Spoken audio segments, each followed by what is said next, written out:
meninjau acara yang selanjutnya, yaitu penyampaian materi budaya positif di lingkungan sekolah oleh rekan CGP kita, yaitu Bu Widya Fatmawati SPDGR dan Bu Septina Dwi Cahyan di SPDGR sebagai aksi nyata modul 1.4. Waktu dan tempat kami persilahkan.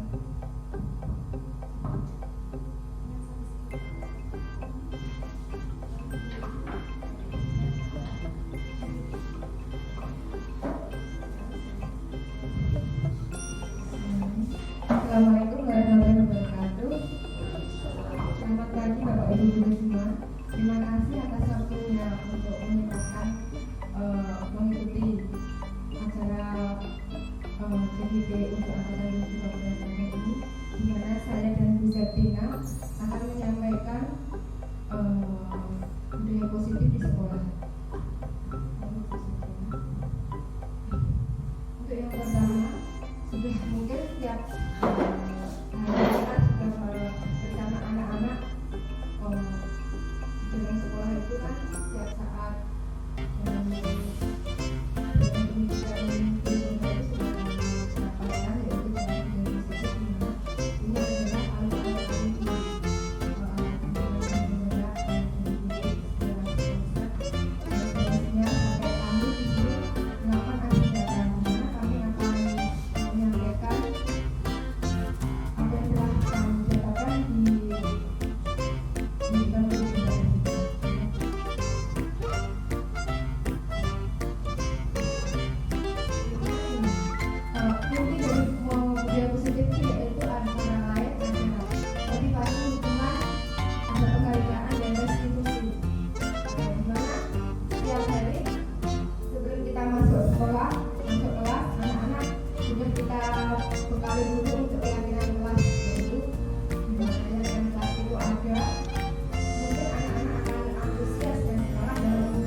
hukuman dengan hal positif dengan membaca atau membersihkan halaman dapat meningkatkan disiplin anak.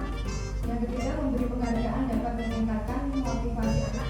Mungkin dari Bapak Ibu Guru untuk di sini siapa bisa mempersiapkan atau Bunda. Kemudian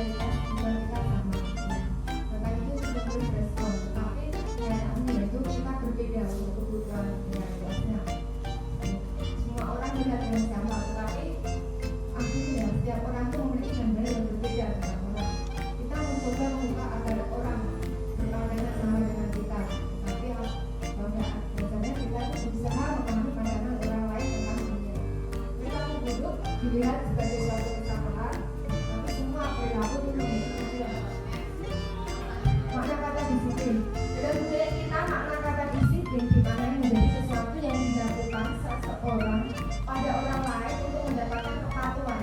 Kita mencoba menghubungkan kata disiplin dengan ketidaknyamanan. Itu hal yang kita dengar. Tetapi Bapak Ki Hajar Dewantara pendidikan kita mengatakan, di mana ada kemerdekaan, di Disitulah harus ada disiplin yang kuat. Sungguh pun disiplin itu bersifat self disiplin, yaitu kita sendiri yang mewajibkan dengan sekeras-kerasnya, tetapi itu sama saja. Sebab jikalau kita tidak cakap melakukan self disiplin, wajiblah penguasa lain mendisiplin diri kita.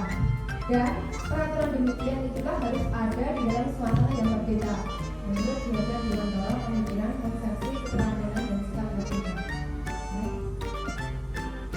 Kiajar Dewantara juga menyatakan bahwa untuk menciptakan kemerdekaan atau dalam konteks pendidikan kita saat ini, untuk menciptakan murid yang merdeka, syarat utamanya adalah harus ada disiplin yang kuat. Disiplin yang dimaksud adalah disiplin diri yang memiliki motivasi internal. Jika kita tidak memiliki motivasi internal, maka kita memerlukan pihak lain untuk mendisiplinkan kita, atau motivasi eksternal karena berasal dari luar, bukan dari dalam diri kita sendiri. Nilai-nilai kebajikan adalah sifat-sifat positif manusia yang merupakan tujuan mulia yang ingin dicapai setiap individu. Artinya setiap perbuatan harus memiliki motivasi yang berubah. Yang kedua yaitu motivasi dukungan, penghargaan, dan restitusi. Menurut James Johnson, praktisi ada 3 motivasi perilaku manusia, yaitu 1. Untuk menjadi ketidakberhasilan atau hukuman. 2. Untuk mendapatkan imbalan atau penghargaan dari orang lain. Yang ketiga, untuk menjadi orang yang mereka inginkan dan menghargai diri sendiri dengan nilai-nilai yang mereka percaya. Antara lain, visi itu adalah ada identitas dan gagal atau identitas dan sukses. Dimana identitas gagal itu adalah hukuman, penghargaan. Yang identitas yang sukses itu konsekuensi dan restitusi. Ini adalah kesalahan. Restitusi, apa itu restitusi? Restitusi adalah proses menciptakan kondisi bagi murid untuk memperbaiki kesalahan mereka, sehingga mereka bisa kembali pada kelompok mereka dengan karakter yang lebih kuat. Restitusi juga merupakan proses kolaboratif yang mengajarkan murid untuk mencari solusi untuk masalah mereka dan membantu murid berpikir tentang orang seperti apa yang mereka inginkan dan bagaimana mereka harus melakukan seperti yang mereka yakinkan. Dan juga yaitu keyakinan kelas. Keyakinan kelas adalah mengapa kita wajib setidaknya kita melakukan dengan tidak melakukan peraturan kelas. Kenapa harus keyakinan kelas? Ya, karena keyakinan kelas adalah contohnya. Keyakinan kelas itu bersifat lebih abstrak daripada peraturan yang lebih rinci dan konkret. Keyakinan kelas berupa pernyataan universal. Keyakinan kelas biasa dibuat dalam bentuk positif. Keyakinan kelas setidaknya tidak terlalu banyak sehingga mudah diingat dan dipahami oleh semua warga kelas. Keyakinan kelas sebaiknya sesuatu yang dapat diterapkan di lingkungan tersebut. Semua warga kelas tidaknya ikut berkontribusi dalam pembuatan keyakinan kelas tempat kegiatan curah pendapat, bersedia meninjau kembali keyakinan yang telah mereka perbuat. Contoh keyakinan kelas seperti ini. Contoh keyakinan kelas 1, kelas 5, dan kelas 7 yang bisa Bapak Ibu guru kita gunakan di slide. Itu antara lain contoh-contoh keyakinan kelas. Yaitu kebutuhan dasar manusia dan dunia berkualitas. Apakah dengan kebutuhan dasar manusia itu? Kebutuhan dasar manusia itu pertama itu bertahan hidup. Lain bertahan hidup itu ada penguasaan, kasih sayang dan rasa diterima, kebebasan dan kesenangan. Dunia berkualitas. Apakah itu dunia berkualitas? Dunia berkualitas merupakan tempat khusus dalam pikiran Anda, tempat Anda menyimpan gambaran representasi dari semua yang Anda inginkan, bisa berisi orang-orang, hal-hal, dan apa saja yang terbaik dalam hidup Anda, dan membuat Anda merasa bahagia dan terpenuhi kebutuhan dasar Anda. Ya, selanjutnya yaitu yang akan kita sampaikan, yang akan disampaikan oleh Ibu yang Manipur di segmen bicara nanti. Baik, terima kasih Bapak Ibu atas waktunya. Di sini saya akan menyampaikan 5 posisi kontrol kita sebagai guru bagi peserta didik kita. Nah, apa saja sih 5 posisi kontrol ini? Nah, sebelumnya kita akan menayangkan video, bisa diperhatikan.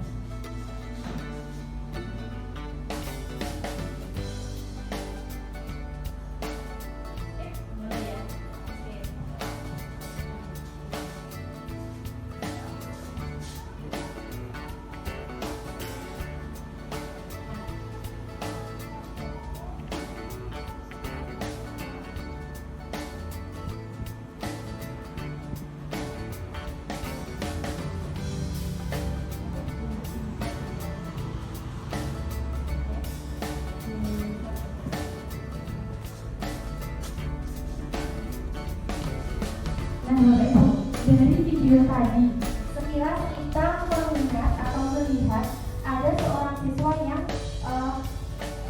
membuat sebuah kesalahan dan gurunya melakukan posisi kontrol sebagai berikut. Jadi kita itu sebagai guru, satu bisa sebagai penghukum, dua pembuat merasa bersalah sebagai teman, keempat sebagai pemantau, dan kelima sebagai manajer. Nah, kira-kira Bapak Ibu selama ini sudah di posisi yang mana? Apakah kita hanya cukup sebagai penghukum atau sudah sampai ke titik sebagai manajer? Nah, di sini ada segitiga restitusinya. Next. Untuk segitiga restitusi yang akan kita bahas nanti adalah di mana kita menetapkan siswa kita bukan seolah-olah menjadi siswa yang selalu bersalah. Kita harus menstabilkan identitas mereka. Jadi kita semua ini melakukan hal yang terbaik untuk dilakukan. Kemudian yang kedua, kita memvalidasi dulu tindakan yang salah. Kira-kira mereka melakukan itu atas alasan apa? Jadi misalnya ada siswa yang terlambat, itu alasannya apa? Pasti ada, ya? Bukan kita langsung memvonis mereka. Kemudian menanyakan keyakinan yang sudah kita tentukan. Jadi kita harus tepat waktu nih, ternyata kamu terlambat. Nah, alasannya apa? Seperti itu. Next. Nah, inilah tahapan segitiga restitusi yang harus kita pelajari, bahkan kita kembangkan di sekolah kita. Di mana sebagai guru kita tidak serta-merta menyalahkan siswa ketika siswa melakukan kesalahan. Kita harus menstabilitaskan identitasnya dulu. Karena setiap orang pasti pernah melakukan kesalahan dan siswa tersebut bukan satu-satunya yang pernah melakukan itu. Kemudian kita memvalidasinya dengan menanyai siswa tersebut, ya. Kita tanya alasannya, kita cari cara yang efektif agar siswa tersebut tidak merasa minder dan merasa bersalah. Selanjutnya, kita tanyakan kembali keyakinan kelas yang sudah kita bentuk agar siswa tersebut bisa mengingat, oh ternyata aku memang bersalah. Karena keyakinan kelas kita tidak boleh terlambat. Kok aku terlambat? Seperti itu. Nah, maka ketika kita sudah menjalankan segitiga restitusi ini, akan tercerminlah budaya positif di sekolah kita. Yang pada dasarnya budaya positif yang hendak kita pelajari atau kita terapkan adalah tidak membuat siswa kita merasa bersalah. Okay. Jadi kita bisa ngomong, karena seperti ucapan Ki Hajar Dewantoro bahwa pendidikan itu adalah penanaman benih, ngomong. Seperti itu Bapak Ibu kurang lebih. Jadi budaya positif yang hendak kita sampaikan, yang kita pelajari dari pendidikan CGP kami adalah tentang bagaimana kita memanusiakan manusia, membuat siswa kita merasa nyaman di sekolahan dan membuat mereka nyaman untuk melakukan pembelajaran. Baik, demikian tentang ulasan-ulasan pembelajaran budaya positif yang bisa kami sampaikan selaku CGP Angkatan 7 Kabupaten Sragen. Saya Safinadi Cahyati dan Widya Fatmawati berterima kasih atas partisipasinya. Mohon undur diri. Wassalamualaikum warahmatullahi wabarakatuh.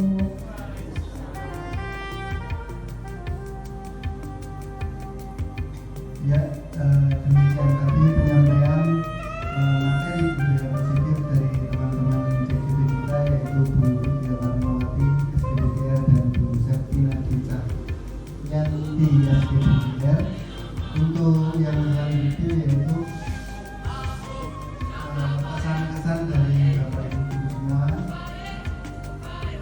setelah mendapatkan materi penyampaian budaya positif.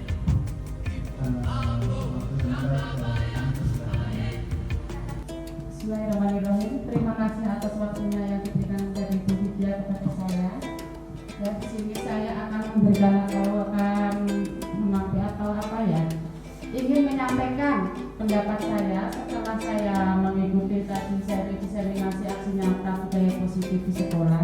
Di sini sekarang saya paham bahwa sebagai guru itu tidak hanya sebagai penghukum atau membuat merasa bersalah kepada anak, tetapi harus guru itu menjadi teman, bisa untuk menjadi pemantau atau manajer yang bisa memfasilitasi siswa bahwa dia itu kita harus tahu mengapa dia itu melakukan kesalahan, apa masalahnya, itu kita harus tahu.